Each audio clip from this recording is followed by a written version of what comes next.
Once upon a time, in the heart of Gotham City, there was a man named Arthur Fleck. He was a struggling comedian who dreamt of making it big on the stand-up scene. However, Arthur was always the butt of the joke, and his life was filled with disappointment and failure. One day, Arthur got his big break when he was offered a spot on the famous TV show, Live with Murray Franklin. Arthur spent weeks preparing for his big moment, but when he finally appeared on stage, his jokes fell flat, and the audience laughed at him instead of with him. Humiliated and defeated, Arthur retreated back into his miserable life. But something inside him snapped. He had always been an outcast, but now he felt like a laughingstock. He began to see the world differently, as if he was looking at it through a new lens.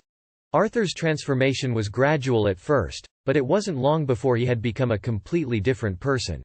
He began to wear clown makeup and a bright purple suit, and his laughter became more like a cackle than a chuckle. Arthur had become the Joker, a man who was no longer the punchline but the one delivering the punch. The Joker's reign of terror began to spread throughout Gotham City, and soon, he became the most wanted criminal in the city. The police were powerless to stop him, and the citizens of Gotham lived in fear. But the Joker's ultimate goal wasn't to wreak havoc and cause chaos. He wanted to prove a point.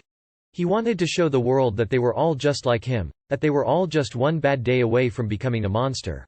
The Joker's twisted ideology drew a following of disaffected and marginalized citizens who saw him as a hero fighting against the corrupt and the powerful. But in the end, the Joker's crusade for justice only left a trail of destruction in its wake, and he was hunted down by the very people he claimed to represent. Arthur Fleck may have been a man with dreams of making people laugh, but the Joker was a symbol of the darkest corners of the human psyche, a warning of what can happen when we let our pain and anger consume us.